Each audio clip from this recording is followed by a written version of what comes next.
हरिशरणम।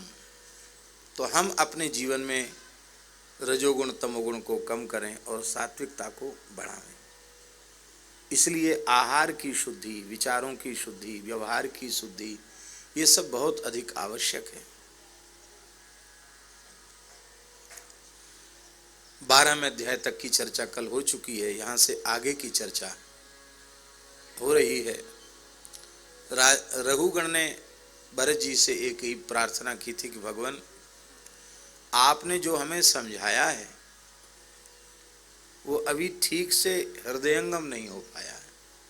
तो आपने जो भवाटवी का संकेत किया था, उस भवाटवी के रहस्य को आप बताइए। तो पहले भवाटवी का वर्णन किया और फिर भवाटवी के रहस्य को भी बताया। और इस अध्याय में रघुगण के संदेह की निवृत्ति है। देखो, समस्त संदेह तब तक निवृत्त नहीं होते हैं जब तक शिष्य अपना निश्चल निष्कपट भाव से संपूर्ण समर्पण सदगुरु के चरणों में नहीं कर देता और सदगुरु द्रवित होकर अपने हृदय से उसके कल्याण का संकल्प नहीं कर लेते। बस ये दो चीजें हो जाएं, इधर से समर्पण हो जाए और उधर से गुरुजनों का ये यहाँ समर्पण होगा तो उधर से अंतःकरण द्रवित होना ही है, उसमें संदेह नहीं है। इधर कसर तो उधर कसर, ये यथा माम प्रपद्यन्ते तांस तथैव भजाम्यहम्, ये बात। फिर काम तत्काल बनता है। श्री जड़ भरत जी महाराज कह रहे हैं, ब्राह्मण उवाच दुरत्यये ध्वन्य जया निवेशितो रजस्तमः सत्व विभक्त कर्म दृक् स एष सार्थोऽर्थ परः परिभ्रमन् भवाटवीं याति न शर्म विन्दति।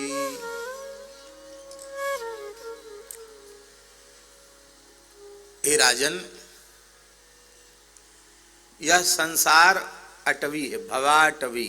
भव जानते हैं किसको कहते हैं? भव माने संसार, अटवी माने भयंकर घनघोर जंगल।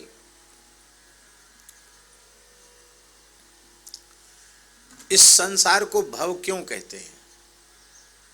इसकी व्युत्पत्ति है भवन्त्यस्मिन्निति भवः, भवन्ति जन्मस्थिति भंगाः अस्मिन्निति भवः। तीन काम जिसमें निरंतर होते रहें उसको भव कहते हैं। उत्पत्ति, पालन और विनाश, ये तीन काम जहां निरंतर चलते रहें उसको भव कहते हैं। और ये भव जो है ना, अटवी है। एक बन होता है, एक बनानी होता है, बनानी। महद बनम बनानी, व्याकरण में, संस्कृत में।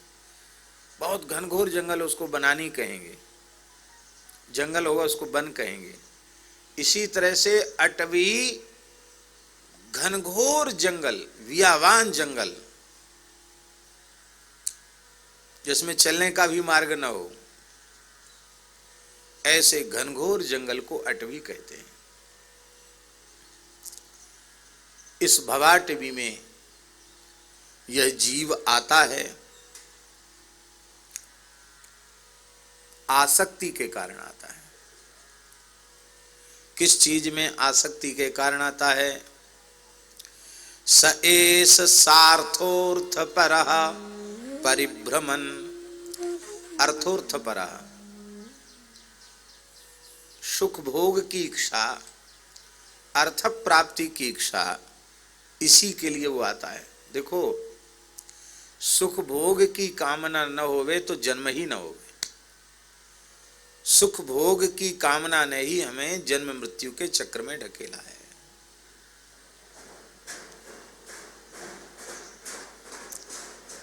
सुख भोग की कामना। अच्छा चलो, कामना पूरी हुई, सुख भोग की कामना से तो जन्म लिया, और ईमानदारी से विचार करो तो जन्म से लेकर मृत्यु तक रोना ही रोना है। गर्भ में रोना, गर्भ के बाहर आके रोना, शैशव अवस्था में रोना, फिर बचपन में खेल खिलौनों के लिए रोना, बच्चों में झगड़ा हो गया, मार पिटाई हो गई, उससे रोना, गिर गए पड़ गए तो रोना, हाली बीमारी आ गई तो रोना, फिर इतना धन खर्च किया, इतनी पढ़ाई लिखाई की और बढ़िया नौकरी नहीं लगी इसलिए रोना, और नौकरी भी लग गई तो फिर ब्याह के लिए रोना, और ब्याह के बाद भी रोना बंद नहीं होता। हमने तो ऐसा सुना है कि कोई विवाहित दंपति, नवविवाहित, जा रहे थे तो विदाई के समय वधू बहुत अधिक रुदन कर रही थी, गाड़ी में बिठा दिया फिर भी रोना बंद नहीं। तो मार्ग में अवसर देखकर पति ने कहा कि देवी अब तो किलोमीटरों दूर चली आई हो, अब तो रोना बंद करो। उसने कहा अजी आज मुझे जी भर कर रो लेने दीजिए, क्यों, आज हमारा आखिरी रुदन है, कल से तुम्हें रोना पड़ेगा, इसलिए हमारा तो आखिरी रोना है, रोना कल से तुमको पड़ेगा।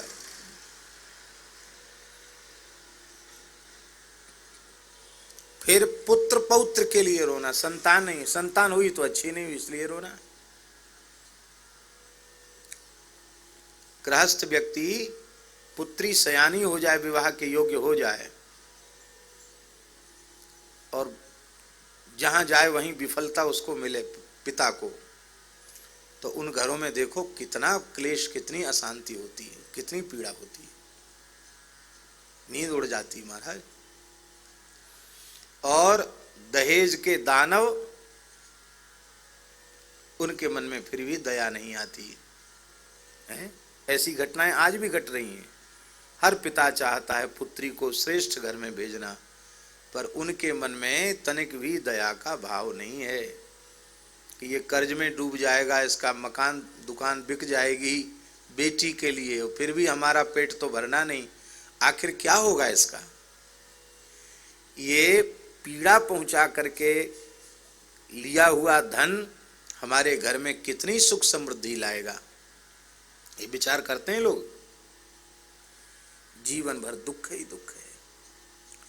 सुख का संकल्प लेकर मनुष्य धरती पर आता है, और आने के बाद अब सुख कैसे होगा, तो एक और दूसरी बात, धन से सुख होगा। धन कैसे मिलेगा, तो धन उद्योग से मिलेगा। धन के लिए वह उद्योग करता है। तो धन में आसक्त जैसे पुरुष देश देशांतर घूमते हैं, ऐसे ही ये जीव मनुष्य इस भवाटवी में सुख भोग की आशा को लेकर के आता है।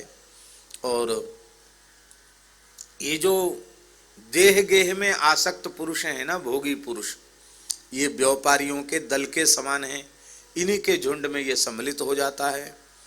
और इस प्रकार से भगवान की प्रचंड माया दुरत्यये ध्वन्य जया निवेशितो,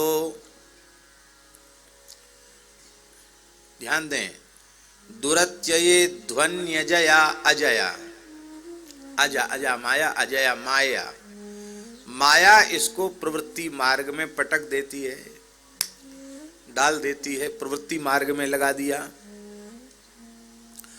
अब प्रवृत्ति मार्ग में फंसने के बाद सात्विक राजस तामस भेद से नाना प्रकार के कर्मों में इसकी प्रवृत्ति हो जाती है, और भटकते भटकते यह संसार जंगल में ऐसे भटक जाता है कि भवाटवीम याति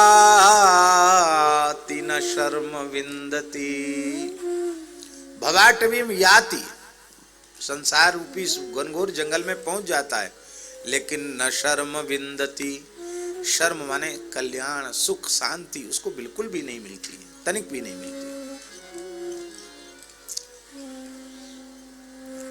जैसे तैसे बेचारा कुछ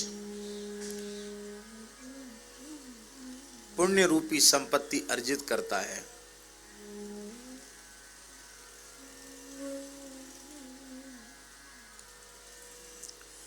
बहुत ध्यान से सुने। ये पुण्य रूपी संपत्ति के अर्जन के मूल में भी क्या रहती है बात।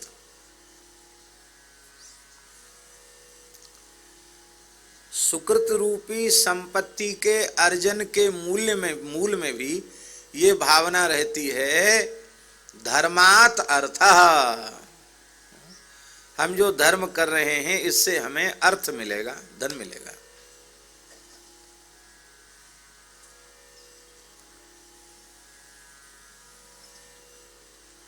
सब तरह की बातें मिलती हैं। भगवान व्यास तो कहते हैं महाभारत में, ऊर्ध्वबाहु विरुम्यैतत् न कश्चित् शृणोति मे धर्मादर्थश्च कामश्च स किमर्थम न सेव्यते।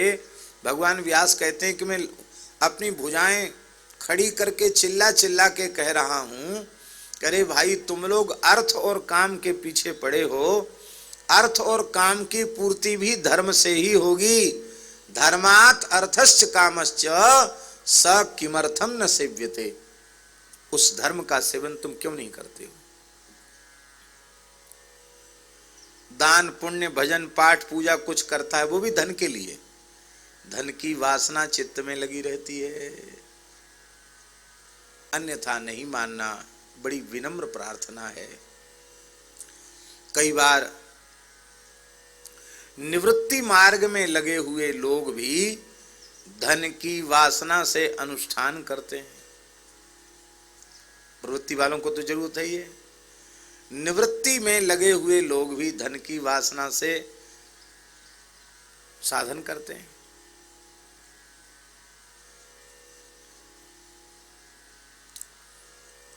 क्यों बोले, अमुक इसलिए साधन हम कर रहे हैं, इससे भोग और मोक्ष दोनों मिलेगा। अरे भाई भोग के पीछे क्यों पड़े हुए हो भैया। श्री ठाकुर जी के जनों को न भोग चाहिए न मोक्ष चाहिए, उन्हें तो न नाक पृष्ठम न च पारमेष्ठ्यम न सार्वभौमम न रसाधिपत्यम न योग सिद्धि रपुनर्भवं वा समंजसत्वा विरहय कांक्षे।